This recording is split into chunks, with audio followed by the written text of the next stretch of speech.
status tersangka itu. Ya. Jadi saya masih punya utang nih sama Roy Suryo.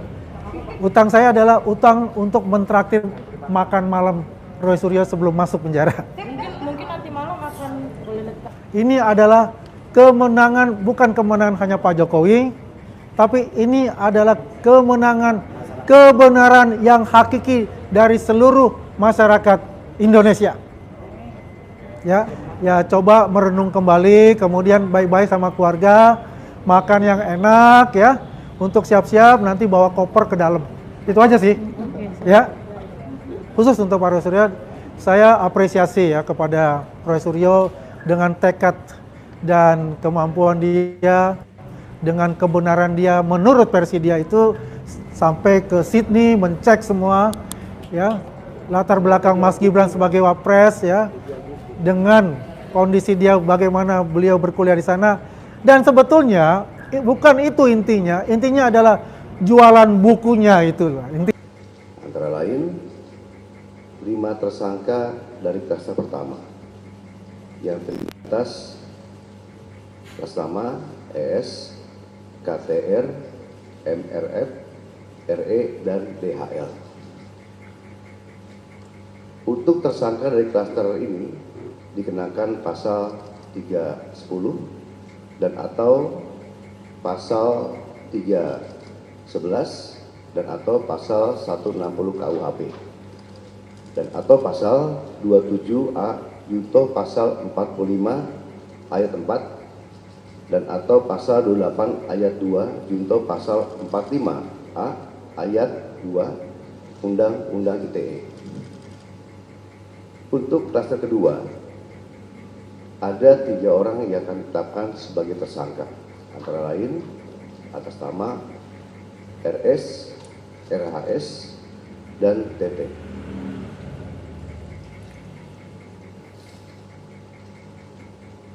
Tersangka pada klaster 2 dikenakan pasal 310 dan atau pasal 311 KUHP dan atau pasal 32 ayat 1 junto pasal 48 ayat 1 dan atau pasal 35 junto pasal 51 ayat 1 dan atau pasal 27A junto pasal 45 ayat 4 dan atau pasal 28 ayat 2 junto pasal 45A ayat 2 Undang-Undang ITE.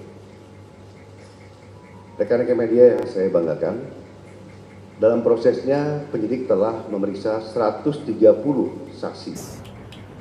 Saya perwakilan ya dari juru bicara beliau juga dan juga dari perwakilan seluruh relawan Jokowi Prabowo Gibran. Hari ini kita telah mendengarkan hasil dari 7 bulan penyelidikan dan penyidikan Polda Metro Jaya, dan kami mengucapkan terima kasih yang sebesar-besarnya, apresiasi yang setinggi-tingginya kepada Polda Metro Jaya yang telah memberikan kabar baik kepada kita semua bahwasanya dari 12 saksi terlapor ada 8 saksi yang menjadi tersangka. Ya, jadi ada 4 yang memang tidak masuk dalam status tersangka. Dan ini menunjukkan bahwasanya ijazah Pak Jokowi itu adalah benar adanya, asli adanya, ya. Dan apa selama ini, selama 7 bulan kita berjibaku dengan para teroris ini dan teman-temannya, akhirnya kita memenangkan. Dalam arti bukan memenangkan suatu pertarungan, tapi ini adalah kemenangan dari suatu kebenaran yang hakiki. Alhamdulillah, semua teman-teman relawan Jokowi, Prabowo Gibran, dan juga seluruh pendukung Jokowi, masyarakat Indonesia yang menanti-nantikan sampai kapan bahwa drama ijazah palsu yang didengung-dengungkan oleh pasukan teroris ini, dan hari ini telah diumumkan langsung oleh Kapolda Metro Jaya, dan hasilnya adalah 8 orang tersangka dari 12 saksi terlapor. Dan insya Allah teman-teman relawan Jokowi Prabowo Gibran akan sujud syukur atas hasil yang telah diumumkan pada hari ini. Dan sekali lagi, kita apresiasi yang sangat setinggi-tingginya kepada Polda Metro Jaya secara profesionalisme, secara penuh dengan kehati-hatian, akhirnya semua terjawab. Oleh karena itu, tetap kita mengawal kasus ini sampai selesai, sampai ada putusan pengadilan yang ingkrah, dan juga selanjutnya nanti kita tetap berkomunikasi baik dengan teman-teman dari jurnalis, juga dengan teman-teman yang lainnya. Itu saja dari saya. Kemarin Kalau ada pertanyaan? saat diwawancara, Roy Suryo juga mengatakan tidak terlalu menanggapi terkait adanya gelar perkara, sehingga akhirnya dinyatakan Roy Suryo CS menjadi tersangka. Ini seperti apa, Pak?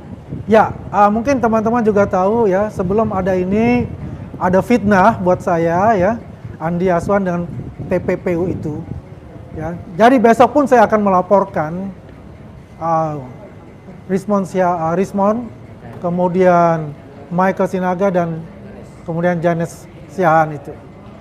Ya, jadi semalam saya dengan Roy Suryo di Garuda TV, dan memang saya katakan, Mas Roy, mungkin besok itu adalah Jumat Keramat, dan dengan lapang dada siap-siaplah menerima status tersangka itu.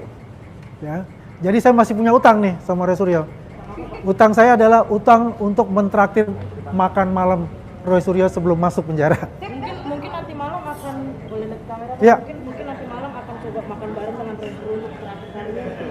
Nah iya kan, saya semalam kan sudah saya katakan, kebetulan Adinda ada juga di sana, jadi ya kita tunggu aja bagaimana nanti Mas Roy Suryo menjawab ini. Tapi yang jelas adalah ini adalah kemenangan, bukan kemenangan hanya Pak Jokowi, tapi ini adalah kemenangan kebenaran yang hakiki dari seluruh masyarakat Indonesia.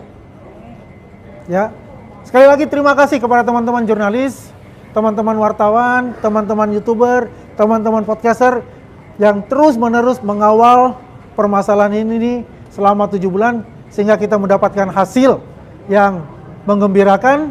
Dan ini adalah bukan kemenangan dari Pak Jokowi, bukan kemenangan dari kita sebagai relawan Jokowi Prabowo Gibran, tapi ini adalah kemenangan seluruh rakyat Indonesia. Tapi akan tetap mengawal Bang sampai ke persidangan. Kita tetap akan mengawal bersama tim kuasa hukum dari Pak Jokowi. Kita akan mengawal sampai keputusan ini ingkrah. Ya, jadi itu. Yang mau disampaikan buat Roy Suryo CS terakhir, Bang? Ya, jadi untuk Mas Roy Suryo ya, 8 orang tersangka ini ya coba merenung kembali, kemudian baik-baik sama keluarga, makan yang enak ya, untuk siap-siap nanti bawa koper ke dalam. Itu aja sih. Ya. Ya, semalam saya dengan Roy Suryo sudah mengatakan kepada, khusus untuk Pak Roy Suryo, saya apresiasi ya kepada Roy Suryo dengan tekad dan kemampuan dia, dengan kebenaran dia menurut versi dia itu sampai ke Sydney mencek semua ya, latar belakang Mas Gibran sebagai wapres ya, dengan kondisi dia bagaimana beliau berkuliah di sana. Dan sebetulnya bukan itu intinya adalah jualan bukunya itulah. Intinya seperti itulah. Oke. Bang, sebelum pas ini tadi ada komunikasi sama Pak Jokowi nggak, Bang? Pak Jokowi melihat ini. Beliau nonton langsung. Dan apa Bang tanggapannya dari Pak Jokowi? Ya, kalau beliau sih ya semua diserahkan kepada aparat penegak hukum. Ya, itu aja sih sebetulnya. Beliau taat hukum untuk itu. Kabarnya Pak Jokowi masih mau memberikan ampun balik seperti itu. Dari dulu ya, dari pertama pun sudah menawarkan kepada mereka semua. Tapi mereka semua ini dengan tinggi hati, dengan keyakinan pada diri mereka, menolak mentah-mentah untuk itu. Sampai sekarang pun juga Pak Jokowi itu ada seorang humanis, ya, seorang yang sangat memaafkan. Beliau itu sangat sedih kalau melihat bahwasanya rakyatnya ini seperti ini gitu. Ya. Bang, selain Pak Jokowi juga target selanjutnya adalah Gibran. Ya, kalau kita lihat dengan kondisi seperti ini ya, sebetulnya ini sudah close, case close lah gitu untuk itu.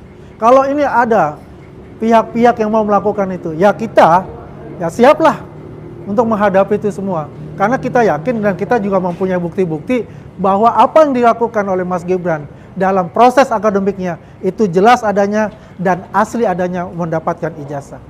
Tidak ada pelanggaran hukum di dalam itu. Gitu ya. Ada pertanyaan lain? Cukup. Berarti Pak Jokowi kalau kemudian sudah dijadikan tersangka masih mau minta maaf atau tidak? Beliau tuh terbuka, hatinya terbuka. Sedangkan pintu rumahnya saja setiap hari itu kunjungan dari masyarakat, lapisan kalangan bawah, kalangan atas, dari Sabang sampai mereka terbuka. Perlu diketahui setiap Sabtu, Jumat, Minggu itu hampir 1.000 orang hadir di sana setiap hari. Ini luar biasa arti kecintaan beliau kepada masyarakat Indonesia, dan masyarakat Indonesia masih mencintai beliau. Yang jelas ini adalah sesuatu pembelajaran yang baik untuk kita semua, bahwasanya kita harus bijak bermedsos, harus bijak berkata-kata, karena mulutmu adalah harimaumu. Bang, penetapan tersangka udah, itu berarti ada proses yang akan mendatangkan pelapor. Pak Jokowi bakal datang? Ya, terakhir saya hari Kamis yang lalu beliau mengatakan beliau akan hadir bila diminta oleh pengadilan untuk hadir, dan juga membuka ijazah-ijazah beliau yang lain. Siap untuk itu. Tidak ada keraguan sama sekali. Ya.